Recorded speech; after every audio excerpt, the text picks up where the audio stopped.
नमस्कार, bullet news में आपका स्वागत है। और मैं फिर से एक बार राग स्टूडियो पहुंच चुके हैं और पहुंचने के बाद हमें पता चला है कि ललन जी एक भोजपुरी के बहुत बढ़िया गायक हैं जिनका एक गाना शूटिंग हो रहा है। तो चलिए थोड़ा ललन जी से रूबरू होते हैं और उनके गाना देखते हैं कैसा है।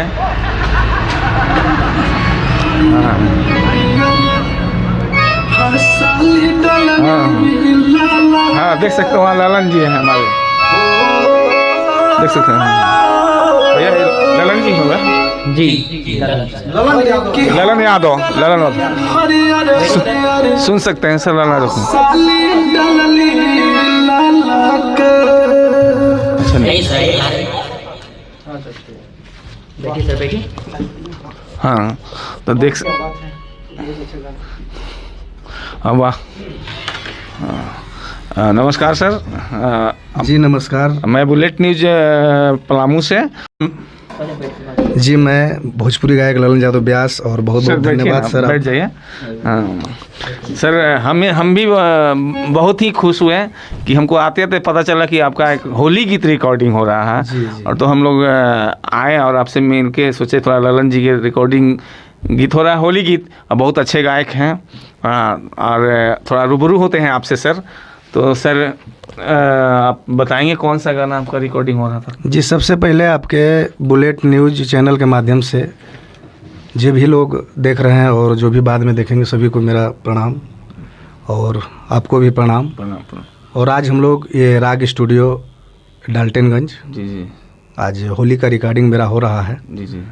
और ऐसे हमेशा ही मेरा जो भी फ़िलहाल भी गीत भोजपुरी जो भी गीत आ रहे हैं सब यहीं से रिकॉर्डिंग होता है और जी जी, यहीं से हम लोग का काम उम हो रहा है। तभी फ़िलहाल होली का हम लोग का रिकॉर्डिंग हो रहा है। तो रउआ सब देखा था नहीं, यहाँ के ललन यादव भोजपुरी के बढ़िया बहुत मशहूर गायक बानी। और यहाँ के एगो भोजपुरी, चूँकि अभी होली हमने के बहुत मशहूर पर्व बा बिहार झारखंड के। और ललन भैया भोजपुरी के एगो गाना शूट करता नहीं, तो हम चाहम ललन भैया से कि वो गाना तो हमनियों सुना दिए, दर्शक भी सुन लेवे थोड़ा सा।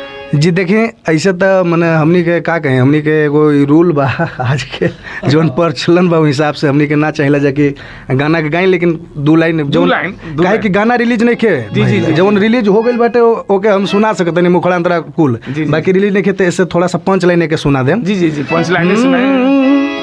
हाँ, हरे की हम डलनी हरियर हरियर साली डलनी लाला का, एगो गाना एगो और रिकॉर्डिंग भइल बा। जी, क्या बात है। हर के कैसे भइल लोटा तहर हर रहे जवन लोटा की, हर की कौन टोला रंग डला हुआवले छौड़ी छोटा की, कौन टोला रंग डला। वाह वाह, क्या बात है, मजा आ गया। और आवाज़ आपका बहुत अच्छा है और हमें लगता है कि ये गाना बहुत ही अच्छा चलेगा। हम बहुत ही भाग्यशाली हैं कि हमको रउआ से भेंट हो गई ललन भैया। जी, बहुत हमके भी सौभाग्य बा कि आप। अच्छा ललन भैया कि हम थोड़ा भोजपुरी टिप पर हम बात करना चाहते हैं, क्योंकि राउर गाना भोजपुरी बा और होली पर मशहूर होता है, होली पर रिकॉर्डिंग होता है। तो हम थोड़ा सा दो चार लाइन भोजपुरिया बताया चाहता नहीं।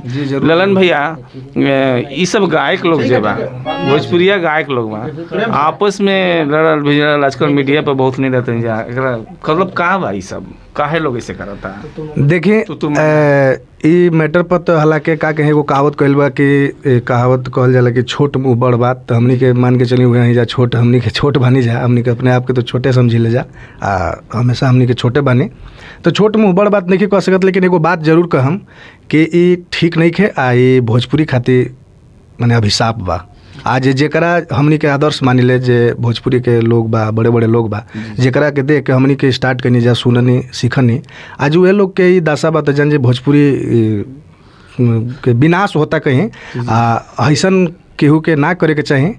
एकरा से बढ़िया बा कि भोजपुरी के खातिर लोग सोचे, अच्छा अच्छा गीत गौनई करे लोग, अच्छा अच्छा फिल्म करे लोग, ताकि भोजपुरी के उत्थान होखे और ये आगे बढ़े भोजपुरी। ये कुल ना करे के चाहिए, लेकिन लोग करता एकरा पीछे बस ये होड़ लगल बा कि हम आगे तो हम आगे, लेकिन केहू के कहला से केहू आगे नहीं खे।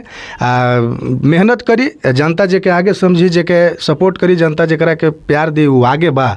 अपना मुँह से कहावत गइल बा कि अपना मुँह से अपने बड़ाई शोभा ना देला। तो जे केहू बा स्टार बा जो लड़ता अपने में है, एकरा एगो का कहीं प्रचलन हो गया बा घड़ी कंट्रोवर्सी के, कि प्रचलन करके मीडिया में बनल रहे के, वही में अपना रोटी सेके के एगो व्यवस्था बनोले वालों। जी। हाँ, तो आप देख सकते हैं, सुन सकते हैं ललन भैया अपने आप को, ललन जी अपने आप को बहुत बड़ा नहीं, बहुत छोटा बताते हुए बहुत बड़ा सीख दे रहे हैं कि आपस में लड़ना नहीं चाहिए, भिड़ना नहीं चाहिए, एक दूसरे को खिलाफ नहीं बोलना चाहिए। सबसे बड़ा इनका हमको ये लगा, इनकी सोच जो है बहुत ही अच्छा सोच है। और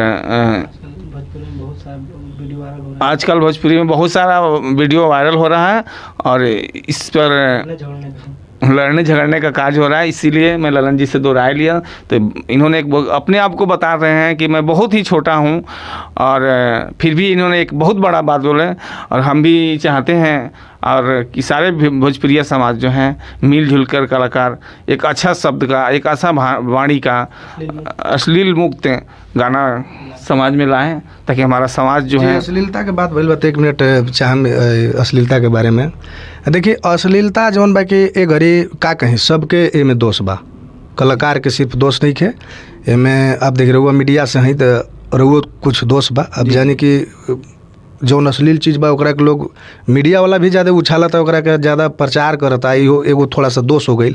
गाय वाला गइला से ओकरो दोष हो गई, सुने वाला सुन के ओकरा व्यू देता ओकरो दोष हो गई, लिखे वाला के सब के बा। आज जानी कि बढ़िया गीत जवन गवाता, जे केहू गावता, मैंने हम नहीं कहत कि हम खूब बढ़िया गाइले, लेकिन बहुत लोग बा वो में, अगर हो सके लोग हमरो के माने तो माने, ना तो हम अपने मुँह से नहीं कहते कि हम सब है बानी। लेकिन जे बा अच्छा बा ओकरा के लोग सपोर्ट करे, समर्थन करे, चाहे वो मीडिया होके चाहे श्रोता होके। तो ऐसे प्रभावित होके जे भी कलाकार बा छोट चाहे बड़, वो अच्छा गावे के कोशिश करी, अश्लील ना सलील गावे के कोशिश करी।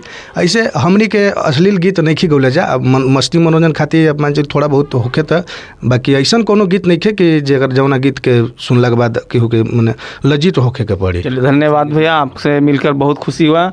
ये ललन भैया हुए मेरे, ललन यादव व्यास हुए हैं, और इनसे मिलके हमें बहुत अच्छा हुआ। मेरा सौभाग्य बहुत अच्छा हुआ कि हम आए थे यहाँ पर, अचानक हमको पता चला कि यहाँ पे इनका एक होली गीत, भोजपुरी गीत शूटिंग होने जा रहा है, शूट हो रहा था। उसी कार्यक्रम में हम भी यहाँ पे चले आए। आप देख रहे हैं बुलेटिन न्यूज़ पलामू। धन्यवाद।